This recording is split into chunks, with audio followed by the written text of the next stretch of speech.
Hey there, YouTubers. So, some of you know my history, my biography to some degree. Mostly, I assume you don't know anything about me, mostly. Um, so, just say I used to be a high school math teacher. That was my first job out of Princeton University, to which I had arrived from the Philippines, having gone to high school mostly in Manila, Greater Manila. The school I went to no longer exists as as a structure, like the school is gone, but the institution, the international school, did live on. It became bigger. It moved to a bigger site, and a lot of the same people and so forth. So were I to go back to the Philippines, I would go there on a kind of a pilgrimage to my old high school, and that would be kind of fun. So I'm a high school math teacher, and I'm starting to tune into the Bucky Fuller stuff out of college. It's not like at Princeton we had him on the syllabi very often. I won't say he wasn't there, like at the Woodrow Wilson School where I took some courses. I remember in the optional readings um, there was a Bucky title or two, and I was an avid reader then and still am, so I would go to the optional reading sometimes, but I didn't get that into Bucky until after Princeton. And then, well, because I was involved with the S training, with the Werner Erhard thing going, partly because Walter Kaufman liked it and he was my professor. So, and other things, conversations I had. It was all word of mouth, it was not advertised. So I ended up assisting in that and volunteering, and that got me interested in Bucky Fuller because at the time that's what Fuller was into. He had found someone he could look up to in a big way and was, making the world work for everyone was his theme. So, whatever you think of Aston Fuller and all that, I'm just giving you the biography, autobiography, so you understand my interest in math and then stumbling on this new geometry and then always questioning how can we improve the curriculum. And what I'm thinking about in this talk is another talk I gave, another YouTube that's online here somewhere called Rebooting K through 16. And what you see here is a track because in curriculum design they're always talking about tracks. Uh, it's just a tradition. Some people are against tracks, and some people are for tracking, whatever it means. It's like a train track. It helps me as a workflow. We're coming up from childhood from K through 8 in this picture. So kindergarten through 8th grade, that's how I grew up thinking, that there were 12 grades up to high school, through high school, and then college, you could say it was 13 through 16, so 4 more grades. K through 16, people say sometimes. So 9 through 12, that's high school. So I'm decoding this for you. It's a picture of coming up through 8th grade, and here you've got A for algebra, really.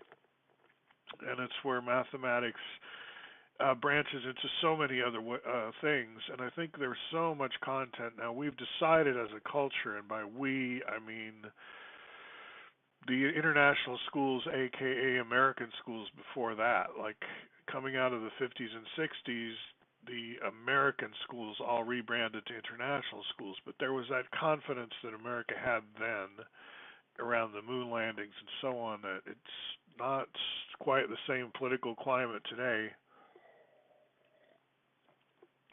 but I'm still able to think parochially in these terms and sort of mean it globally. But it doesn't matter if I mean it globally. If you're outside this conversation, learn from it maybe, maybe not. Don't if you don't think in these terms like who needs to, right? It's not that important. So lambda calculus, I think it's kind of a clever rebranding because no one's really remembering lambda calculus hardcore. Alonzo Church and so on. Of course they do in the universities talk about it a lot, but there's no big public awareness that there's such a thing as lambda calculus.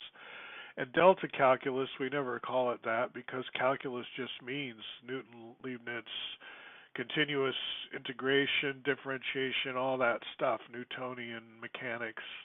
So we don't say delta calc, we say the calculus. It's the calculus. But I'm suggesting there's room in the curriculum for a fork in the road around algebra, and some of us could go off in the direction of a more discrete math, lambda calculus, which would include more about cryptography, group theory, and so on. And I think people would have been more quick to ridicule my proposal when cryptography, where does that go? Like the joke was you always end up at the NSA if you're doing cryptography, right? They'd come around and recruit you, which didn't sound bad to everybody, right? And so, but still, it's not a big job sector. But what's happening today, as you well know, is cryptocurrencies. Now, whether you think they have a future or not, whether you think Bitcoin's just BS, it doesn't change the fact that cryptography is now being studied a lot more by more people who have a serious desire to understand how to make an airtight agreement system. They want to build agreement in ways that people can say they can't disavow, for example. Oh, I never said that, or it's already a lot that way. The blockchain as a metaphor, to me, just means everything's getting much more tight in terms of verifiability. Like, it's so easy with Google's and all these others to just, cross-check a lot of stuff. Somebody says something's true, ask Siri if they're right or not, that kind of stuff.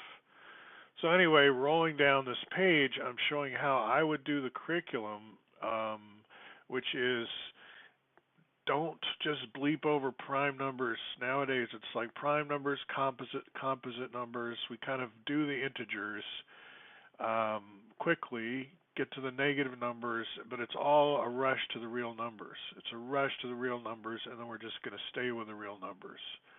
And we're not going to worry about, group theory. We're not going to do finite discrete sets. But we've got time to do that in high school, and actually that kind of math, where you're like multiplying permutations, discrete sets, is very easy. It's like ABCD easy. And so a lot of people are really having a hard time with calculus. I don't always blame them. I was a calculus teacher. And why can't they, it feels the book called, what was it called? It's by Andrew Hacker. He's questioning, do we really need to force everybody to learn all this math, which they're never going to use, as our cruel way of denying people jobs or roles in life? They want to be an X, but they can't be an X because they could never get through calculus.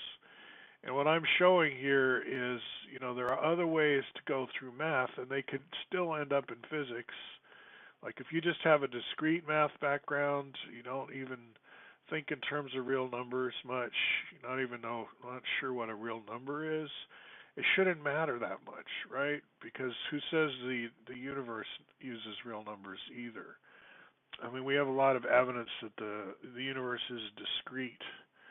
And like in the Fuller math that I like, we don't have real numbers there, right? We have kind of approximations, but we don't have a need for infinite precision, and that's already getting away from continuity. What do you mean you don't have infinite precision? What do you have, an uncertainty at the bottom of it all? Well, if you know physics, yeah, that kind of thing. So my fork in the road proposal is historically, autobiographically, coming from having experience as a math teacher and seeing it from the inside in that respect, but also more from a historical point of view, like zooming out and just knowing that the curriculum is not a given. And really, I think it's politically, we like to just talk about financial amounts and money and equality and taxes and who's getting what money, and it's all very money, money, money. And that sounds like realism to people. That sounds like, oh yeah, you're getting down to brass tacks now because you're talking about money. But really, the devil is in the details, and those details have to do with like what I'm talking about. The content. What exactly are we going to do? Are we going to study public key cryptography? Are we going to have I'm saying if you want to keep up with what money is and what money means, you might need to know more cryptography.